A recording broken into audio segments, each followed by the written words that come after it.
As we continue to transition into the offseason, we focus on head coach Todd McLellan and his staff. What are the plans for the penalty kill to make it better? And what about the younger players' development? We'll get the answers from the LA Kings head coach and more on this edition of Locked on LA Kings. You are Locked on Kings, your daily podcast on the Los Angeles Kings. Part of the Locked on Podcast Network, your team every day.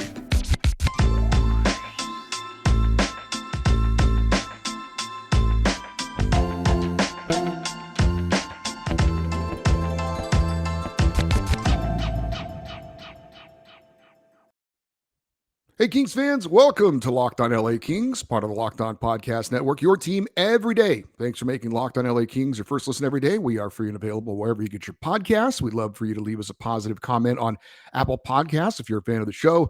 And we're also on YouTube. Please like and subscribe if you're enjoying this content.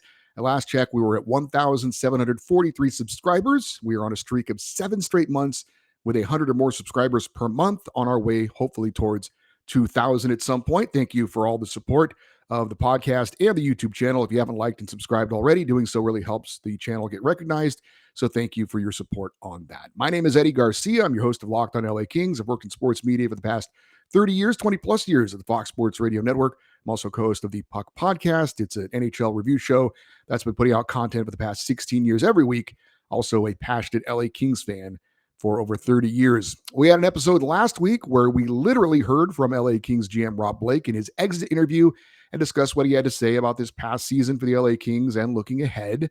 And there were some audio issues with that episode, and I thank you to everyone who took a moment to give me some feedback on that.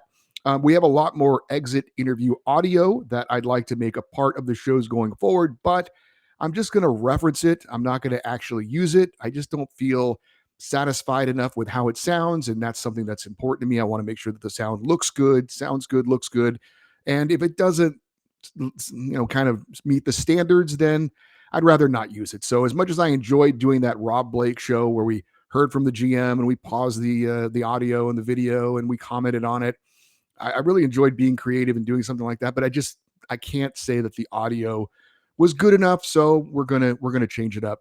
For this week, when we use the exit interview from head coach Todd McLellan, you're not going to actually hear the audio. I'm going to reference the questions and the answers. I'm going to paraphrase what was said, and then we'll comment and break down what was said. If you want to actually see the entire exit interview, it's very easy to find. Just go to YouTube, type in LA Kings head coach. I think it's just type in Todd McLellan exit interview, and it's the first thing that pops up. It's from the LA Kings YouTube channel.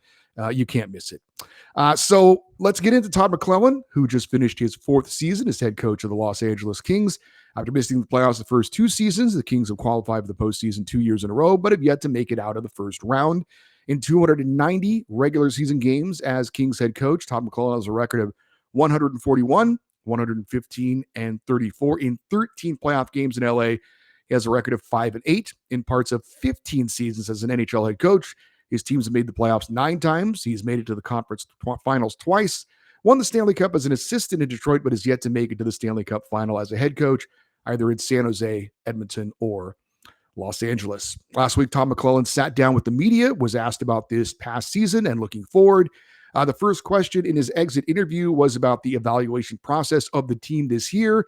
And McLellan said basically, sorry, the season just ended. We have not had nearly enough time to really get into the evaluation process. That's something that's going to either go on soon after or is now currently going on.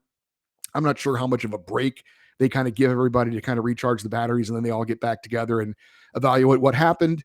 But he said that process will obviously be ongoing soon during the offseason, and he and the staff and the management will all get together and go over player evaluations. He was then asked about his own evaluation, about does he do a self-evaluation? And if so, where is it from maybe where he started coaching the team to where the team is now? And McLellan said that he thinks all good coaches have a self-evaluation that they do after the season. I totally agree with that. He said that management and the staff also is a part of that too. He said that as far as evaluating where his job is now, as far as to where the team was when he started and where they are now, he says that, the team was torn down and built back up, and now he feels they're in the hardest phase of making those final steps to have playoff success. He said that the positive for the Kings are that they have good pieces, good people, a good staff, and lots of stability. And I would agree with pretty much everything he said there. Let's start with the stability. We've talked about it before. We know almost certainly what the LA Kings roster is going to be for next year. There can be some additions. Again, we don't know. The possibility of a trade would certainly change that possibility as far as maybe a major player going in or out, a major piece coming in or out. So, but other than that possibility, as far as what the roster looks like, everybody's coming back except I believe Alex Edler. I think he's going to be let go. He's the only unrestricted free agent other than the two additions at the trade deadline. But we're talking about the bulk of the roster from last season is still going to be the bulk of the roster for this season. He talked about having good pieces. The Kings do have some very good pieces. Players like Kevin Fiala, Adrian Kempe. Obviously, you still got the future Hall of Famers in Andre Kopitar and Drew Doughty, which we'll talk a little bit about more later. And, Victor Arvidsson, Philip Deneau, Mikey Anderson. I mean, there are some very good pieces. And the good news is the majority of them are younger pieces as well. We'll talk more about that in a little bit. He thinks they have a good staff. We'll get into the staff a bit as well. So as far as the steps being taken now and the hardest part, he's right. That is the more difficult part. It's easy when you've got salary cap room to fill in pieces. But once you start to get, in that crunch, which is going to be talked about more, then that's where it gets more and more difficult. And that's where the coaching comes more into play, where you've got to get more out of what you've got. Todd McLellan was asked about going into the final year of his contract, which will be next season. And if the team has approached him about an extension, he did not answer if that was the case. My translation to that is the answer is no, they have not approached him about a contract extension. Now, maybe it's possible they have, and he didn't want to address that until it's finalized. That's possible, but that's my reading into the lines. He didn't answer the question about if the team had approached him. So my guess is they haven't at this point. Do I think they will at some point? Yes. Todd McLellan has done a good job with the LA Kings, but I'll just say this. I'm going to talk a little bit about my feelings about Todd McLellan later on for what that's worth. But just judging what he's done so far in 4 years on the job, I think he's done a good job. I think he's done an adequate job. I don't think he's done an exemplary job, but good enough to obviously keep his job. There have been coaches fired this offseason. We had one in with the New York Rangers after 2 years. He was fired, and last year they went to the conference finals. So there are organizations not shy about making coaching changes if that is something that's necessary. The Kings clearly don't feel like that's necessary at this point, considering where he's come from and where they are now. But I do think going into the final year of his contract, there is some pressure there for some results. I think there's some pressure there to see more out of the coaching staff and push the Kings a little bit farther along, if not out of the first round, maybe a little bit more. But so he said he's really looking forward to coaching this coming season, which I think you can translate that into this is still a very good team. A lot is expected. And, if you're a competitor, you're going to try and meet that standard and push forward. So if the Kings decide, and I don't think they're going to do this, but if they decide that they want to see how it works out this year with Todd McLellan and let it play out, maybe past the halfway point of the season, see where the team is before they decide if they want to bring him back or not. I would have no problem with that at all. I don't think that's what's going to happen. I think they're going to give him a contract extension some point in the middle of the season if things go well. Now, if it's a disaster, all bets are off. If something really, really goes wrong. But I would anticipate Todd McLellan getting some kind of a contract extension in the middle of the year, somewhere in the 3-year range. That's my guess. We'll see if it happens or not. But I think all indications, everything I hear on and off the record is that Kings management and ownership is satisfied with the job he's done and are willing to give him more time to kind of see this through, right? They're in a rebuilding phase. As he said, they tore it down, they built it back up, and now they're in a place where they're, if you want to compare it to building a house, they're putting the finishing touches on. They've got the foundation, they've got the walls, they've got the roof in place. Now it's about adding the other things to make it really a great home, if you will. So he was asked in the exit interview, Todd McLellan was, how he felt the team grew from last year. He said there was no doubt the Kings were a much better team this year than they were a year ago, but he also said the competition, and he singled out the Oilers, are getting better too. And I certainly agree with that. We've talked about it in previous episodes. The Oilers aren't going anywhere. As long as they have those two horses, they're going to be tough to contend with. The Seattle Kraken look like they're certainly trending in the right direction. They're still in the playoffs. Vegas is one of those teams. They've got ownership that's very competitive and willing to spend. They're going to have salary cap issues here. Well, they already do. And going forward, so they're still going to be in the mix. Don't know if they're going to be a division title contender like they were this year in the past few years, but we'll see. As far as the other teams coming up, look, Calgary is in flux. We have no idea what's going on with them. New head coach, new general manager to be hired. Vancouver is kind of a wild card, and the Ducks and Sharks are not going to be very good anytime soon. So the competition, though, is better. The Kings are getting better. Definitely agree with that. He was asked how important it is to re-sign defenseman Vladislav Gavrikov. He praised Gavrikov, said he was a fit from day one, adapted quickly to the system and his new teammates. Said he was absolutely solid all the way through. And the translation there is they'd love to have him back. And we all would. I think the great majority of Kings fans actually thought exactly what Todd McLellan said. He was a great fit. He was a great addition, key piece. We'd love to have him back. But then Todd McLellan said, and he used the pie analogy, he said, there's only so many pieces of the pie that can be divided up, talking about the salary cap and players getting their pieces of the pie. And he said tough decisions have to be made. And the translation there is exactly what we talked about. It's unlikely the Kings are going to be able to re-sign him because of the salary cap issues. He's going to be in demand based on the way he played with the Kings in this end of the season and postseason since the trade deadline. And as much as it seems that he loves the Kings, likes living in LA, and I saw a picture floating around where he and a bunch of his teammates were at a Laker game, looked like they're all having a good time with their wives and everything. It's unlikely that a player is going to go somewhere just based on where he likes to play if the money is significantly better somewhere else. Their careers are limited. They've got to get as much money as they can. I don't blame him. He's been in LA for, a month or so. He doesn't really have any attachment here. Even if he likes everything, teammates, organization, if he gets a much better deal somewhere else, that's where he's going to go. So I am pessimistic on the Kings re-signing him, but there's no doubt we'd all love to have him back. We'll see what happens. We're going to talk about Andre Kopitar, Drew Doughty. Some questions that I was very glad that he was asked about some of the younger players, in particular Arthur Calia and Quentin Byfield. We're going to do that in just a second. But first, I want to let you know today's episode of Locked On LA Kings, your team every day, brought to you by Indeed. Whether you're drafting your fantasy team, do you ever wish you could handpick the best stars for your business team? If you're building your talent roster, you need Indeed. Indeed is the hiring platform where you can attract, interview, and hire all in one place. Don't spend hours on multiple job sites looking for candidates with the right skills when all you have to do is go to Indeed. Indeed does all the hard work for hiring for you. Sponsor a job and we'll match you with quality candidates whose resumes on Indeed fit your job description right when you post it. With Indeed, you can start hiring fast. Join over 3 million businesses worldwide using Indeed to hire great talent fast. Indeed knows when you're growing your own business, you have to make every dollar count. And that's why with Indeed, you only pay for quality applicants that match your must job requirements. Visit Indeed.com/locked-on to start hiring now. Just go to Indeed.com/locked-on. Indeed.com/locked-on. Terms and conditions apply. Cost per application pricing not available for everyone. Need to hire? You need Indeed. So we got more with head coach Todd McLellan. In his exit interview, he was asked about Andre Kopitar and Drew Doughty, the two future Hall of Famers, the two real veterans on this staff, the holdovers remaining from these Stanley Cup winning teams. And he praised both of them, in particular Andre Kopitar, for continuing to be the man who leads the LA Kings in scoring for another year. And he talked specifically about how Drew Doughty, this was the first time he'd experienced Drew Doughty with the playoffs and his leadership during the playoffs in the locker room and the things that he brought. So he had nothing but praise for both of those guys. Not surprising there. He was asked about maybe managing their minutes going forward with them being a year older next season.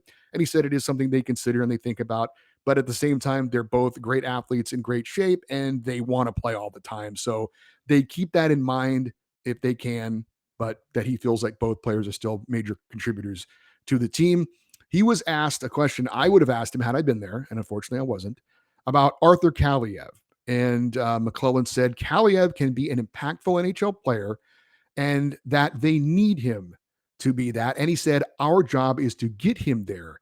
And then he revealed that Kaliev, his season was affected by injury and illness. He said late in the season that there was a flu bug going through the team.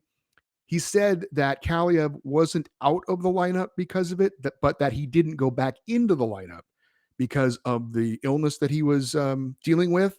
So I know that one of the things I've been very critical about Todd McLellan, and one of the things I think coaches have the biggest impact in, is where players play and how much they play. because they directly controlled that. And I griped a lot about not getting Arthur Calia in the lineup. So we do at least know now there was at least part of a reason for him not to be put back into the lineup. I would have liked someone to have asked Todd McLellan when he was removed from the lineup, what were some of the things that you weren't seeing from him that removed him from the lineup? Now, I have my own guesses as to what that is, but I'd love to hear it directly from the coach's mouth. I'm assuming the reason he was playing guys like Jared Anderson-Dolan and Carl Grunstrom and Zach McEwen is that they provided more physicality, that they were guys that would go in on the forecheck and try and create turnovers, things like that. Even though Calia had a much higher ceiling and much more talent, offensively skilled to put goals in the net, he felt like that was something that they needed in that fourth line role. But Arthur Calia is an incredibly important player, in my opinion, going forward, especially if the Kings aren't able to add the young players that have a chance, that have the skill set to take a big step forward. He is one of those guys. And as Todd McLellan said, and one of the things that we've heard people like Jesse Cohen come on the show and say, one of Todd McLellan's strengths is his teaching ability, is his development ability. So if Arthur Calia can develop and become a major player for the Kings, we're not talking about 30 goals, but, how about somewhere around 20? That would be huge. If he could take a step forward next season like Gabe Vilardi did this season, that would be huge for the Kings. So I think Arthur Calia is going to be one of those guys. We're going to spotlight him now, highlight him, and going into next season, one of the guys we're really going to be looking at to see what he can do next season. And Todd McLellan was asked about the younger players supplementing the lineup next year. And he said, yes, that is certainly in the plans, but he said he didn't want to specifically target them because he thinks everybody on the roster needs to be ready to come back next season and put in the work and improve. And he wants the veterans to not feel like, oh, they just need to come in and do whatever they do. He wants them to be challenged and to come in better as well next season. And it's a good philosophy to have. I agree with that.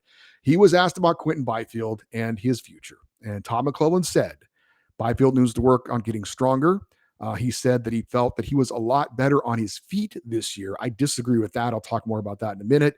I talked about how Byfield did a lot of other things other than scoring that were impactful. He said he felt the QB got a lot more scoring chances, but he needs work on finishing and polish around the net. He said he was happy with the progress he made in other areas. He said he had an impact on the team, positive impact, without scoring. A follow-up question was asked, is Byfield a center or a winger? And McLellan answered, he's a forward. So translation there is that, at least if you believe him, they haven't really made up their minds on where they're going to play him, at least for next year. I have ultimately said I believe he is a center. I wouldn't be surprised if he was centering the third line last year to start the season, but that's still to be determined. And according to Todd McLellan, they're still open to the idea of maybe playing him at wing. I really, really do not agree with Todd McLellan when he says he thought that Quinton was more sturdy on his feet this year. Quinton Byfield falling down all the time. He's like I don't know. He's like a baby deer trying to take his first steps at times. It seems like he's still trying to. He's moving at a high rate of speed, definitely for sure. And for a guy his size, he can really skate, which is great. But it does seem like he's just not that steady on his skates all the time when he gets into contact along the boards or with other players. I know I've mentioned it before, but like Rasmus Kupari is a bigger guy who's just really good on his skates and never seems to go down on the ice and has his feet under him all the time, good balance, that kind of thing. And look, he's 3 years older than Byfield. I'm sure Quinton Byfield at 23 will be a lot better in that area. So we'll give him time to develop. But I don't know. I didn't really agree with that comment that he's been better on his feet. I don't know that he had a lot more scoring chances though this year. I mean, because of his ice time, I guess you could say that, but he definitely does need polish around the net. He needs work on his finishing, and he does need to get bigger, stronger. We were told that he did that this season, but then he dealt with an illness and lost some weight again, as we heard Jesse Cohen talk about recently in an episode. So I do agree with the overall comments about Quinton Byfield. I do think he had a positive impact on the team this year, and I do think there were some good steps made by Quinton Byfield going forward. Wrapping it up with some of Todd McLellan's comments from the exit interview, he was asked about singling out things to improve the team, and he said, obviously, the penalty kill. He called it the Kings' summer project. And that's the biggest area of concern. So that's going to be the focus this offseason. How do they fix the penalty kill? He was asked if they might bring someone in from the outside. Remember, I talked about Jim Hiller was brought in to fix the power play. Would he bring somebody in to fix the penalty kill? Trent Yanni is the man who is assigned with that. And he said, no, he said the solution is in the room. And what he's saying is they can solve it from within. We'll see if that's the case or not. And the final question was asked about the size of the team. Would he like them to get bigger, more physical? And he just basically said, you'd love to have bigger players, but those guys don't grow on trees. People aren't willing to part with them. You can't, it's not hard. It's not easy to find those type of players. And basically said, our roster is what our roster is, and we'll make the most of it. So that was what Todd McLellan had to say in his exit interview. We'll talk a little bit more about the head coach and his assistant coaches as well. But first, I need to remind you, today's episode of Locked on LA Kings, your team every day, is brought to you by our friends over at Built Bar. If you are looking for a delicious snack or something to kind of give you an energy boost, then you got to try a Built Bar. They are delicious. They don't have a lot of calories. They're basically a protein bar, but they taste like a candy bar. They are so delicious, you won't think you're eating something that's good for you. They're covered in 100% real chocolate, come in unbelievable new flavors like churro, peanut butter brownie, coconut almond, and others. They've got some traditional flavors as well. Some of the old school ones, cookies and cream, double chocolate, coconut puffs. They have only 130 calories, 4 grams of sugar, but a whopping 17 grams of protein. And you don't need to go to built.com and order them, but if you want to, you can. But you can go to get them at your local Walmart or Sam's Club. They're in the pharmacy section. In addition, we talked about all the flavors that they have, but these are delicious treats that are good for you. It's Built Bars, protein bars that taste like candy bars. So we want to kind of wrap it up a little bit about Todd McLellan and touch a little bit on the coaching staff. So look, I've never coached a hockey team in my life, right? So you could certainly say I'm not really qualified to criticize an NHL head coach, but we all do it, whether it's our bosses, the president of the United States, whatever. We may not be qualified to do what they do, but it doesn't mean we don't have an opinion on the things that they do. As far as from a strategy standpoint, as I said, we heard a lot about him being a coach that is a teacher and a developer. And it does make you wonder, okay, that sounds like a guy who's good for building a team, but then is he the guy that gets you across the finish line? That obviously remains to be seen. The Kings implement that 1-3-1 system that seems to be pretty effective. I think the one criticism that I would have of Todd McLellan, other than him not playing certain players that I want to see play more, like Arthur Calia, I've talked about Jordan Spence being put in the lineup, especially when there was the injury to Sean Durzi late to get him some experience. But he doesn't seem to have a great ability for in-game adjustments. And there were only a couple of examples of this, but one of them was a huge issue in the playoffs. But there was that time in the regular season, not sure if you remember, they played the Montreal Canadiens, and the Canadiens employed this interesting formation breaking through the neutral zone where they had 5 players skating across like horizontally down the ice. And they were able to break that 1-3-1 like every time. And I was like, wow, are the Kings going to do something to try and fix this in game? And they didn't.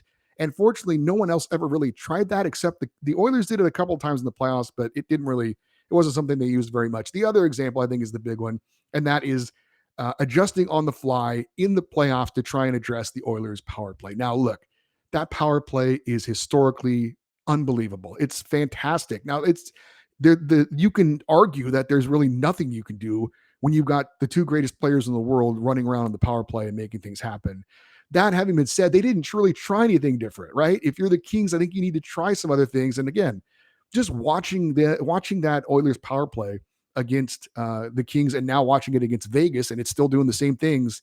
It's like you've got to overplay on Draisaitl and McDavid and let the other guys beat you. Leave the point wide open. Let him bomb away. I'd rather have Bouchard trying to score on a slap shot from the top of the blue line than Draisaitl and McDavid throwing passes to each other and shooting them while your goaltender is moving from right to left. So it didn't seem like the Kings had that ability to make adjustments and try different things. And it just seems like that isn't Todd McLellan's strong suit. As far as my feelings on Todd McLellan, I really like the guy. In this business, when you're working the media, you have to deal with different personalities and different head coaches. And I think he's fairly forthright and honest and open when he talks to the media. And I've always felt the media is a conduit to the fans when you're doing interviews, right? You should ask questions of players and coaches that you think the fans really want to know the answers to. It's not necessarily about, I've got this idea for a story and I need some quotes to fill it out. You can do that, but I think the good coaches understand that when they're talking to reporters, they're talking to fans, and they're giving answers to questions fans want. And I think Todd McLellan always has that in mind, and I think he gives some pretty thoughtful answers. It's not a lot of coach speak, where basically it's the art of saying nothing while saying something. You see that a lot with a lot of different coaches. A guy like a Bill Belichick in New England, if you're an NFL fan, he doesn't say anything. He gets up there and he says a bunch of words and he never tells you anything. And I always think that's very disrespectful to the game and to the fans, frankly. So I like Todd McLellan. I think he's a guy who's pretty honest, tells you pretty upfront what's going on. As far as if he's a good coach or not, I don't think he's an elite coach. I also don't think he's a bad coach. Do I think the Kings can win a Stanley Cup with him? I think they can. I think that coaching's a bit overrated in all professional sports, to be honest with you. You look around the NHL right now, and the Florida Panthers are kind of the talk of the NHL. If you're not paying attention to the playoffs, they upset the Boston Bruins, huge upset, historical upset, and they're on the verge of knocking off the Toronto Maple Leafs, another big upset. And their head coach is Paul Maurice, and he's a guy who's been around for a long time, kind of like Todd McLellan, and he's never won a Stanley Cup. And he's had a lot of different time in a lot of different places, and it hasn't really worked out here and there. And he just kind of seems like a guy. Well, now all of a sudden, everyone's talking about what a great coach he is and what a great job he's done. And that's fine. I'm not trying to take anything away from him. I'm just saying, you look at some of the coaches that are coaching right now. Are any of those guys like super elite coaches that you think are some of the best coaches in the world? I like Rod Brindamore a lot in Carolina. Maybe he's one. But if you looked at the list of and if you're a fan of hockey, you could say, who are your top 3 coaches? You might name 3 guys. They're probably not in the playoffs right now. So it's just something that I think, like I said, I think Todd McLellan is good enough to get the Kings where they want to go. But I also have those questions. Like, he's a developer, he's a teacher, but is he a guy to get him across that extra, finish line? I don't know. I'm not sure if he is. He's never done it before. So that is a legitimate question to have of him. Daryl Sutter, he just got fired in Calgary after 2 years on the job. And he won 2 Stanley Cups here. And frankly, he wasn't a guy that was easy to get along with from the player standpoint, and certainly from the media standpoint. I know as a fan of the Kings, I never cared to hear what he had to say, because he was one of those coaches that was never going to tell you anything. So, but he had the success. He won 2 Stanley Cups. So everybody thinks he's one of the greatest coaches in Kings history, and he probably is. So I think Todd McLellan's good enough, but there are legitimate questions about him going forward.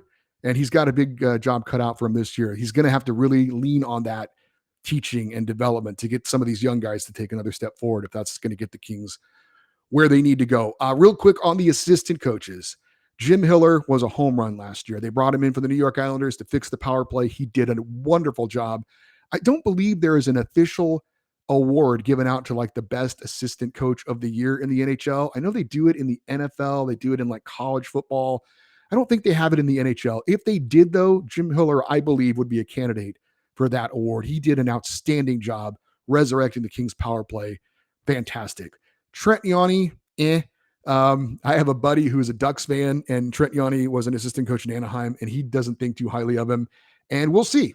Tom McLellan says that the fixing the penalty kill is their summer project. Well, Trent Yawney, here's the exam book. Let's see how you do. Let's see how you pass the test. Can you do what Jim Hiller did last year? If you can, then that would be also another huge step for the Kings in their process of taking another step forward.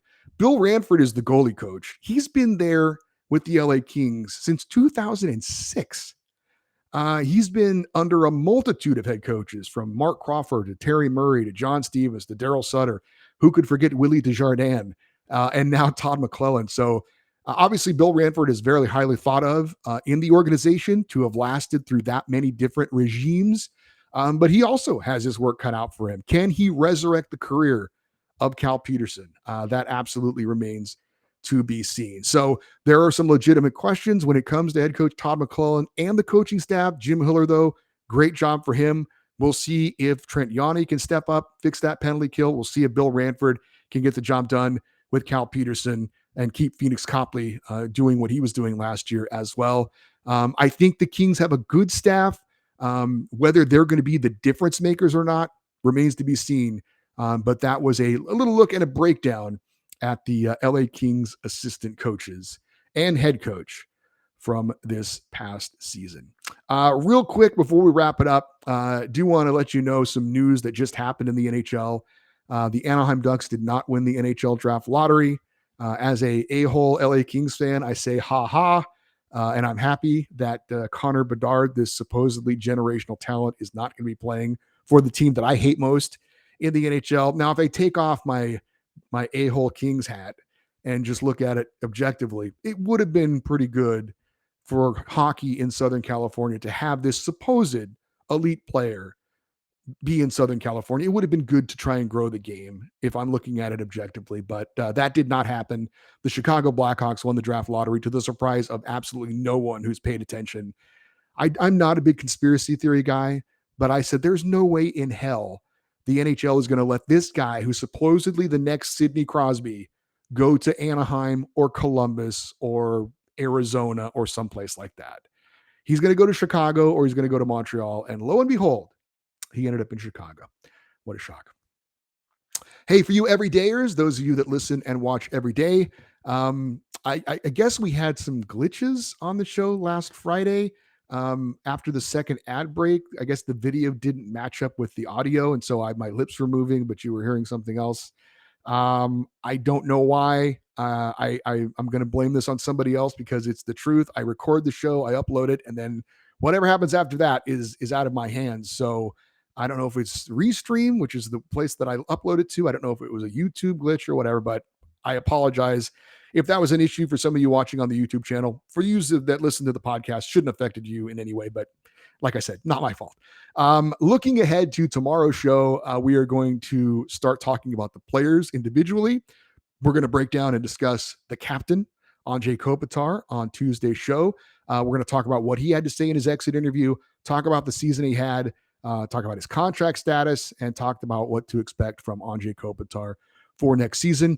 On Wednesday's show, we're going to have a special interview with Jared Shafran, manager of communications and content for the Ontario Reign. We're going to get a final kind of wrap up on the Reign season. Going to certainly ask him about some of the bigger names that played for the Ontario Reign, certainly Cal Peterson, Jordan Spence. We'll talk about Alex Turcotte. Going to talk about Martin Chromiak, some of those different players this year for the LA Kings, or excuse me, for the Ontario Reign, and kind of get a wrap up on how that season went for the Ontario Reign. Thursday's show will continue our evaluations on the players. We're going to focus on Kings leading goal scorer Adrian Kempe. And Friday is a Kings fan feedback show. I highly encourage you to get your questions in now. Let's keep that those feedback shows going with as many emails as we can. The email address, lockedoneddie@gmail.com, EDDIE, lockedoneddie@gmail.com. Again, Friday fan feedback show. I'd love for you to get those emails in as soon as possible.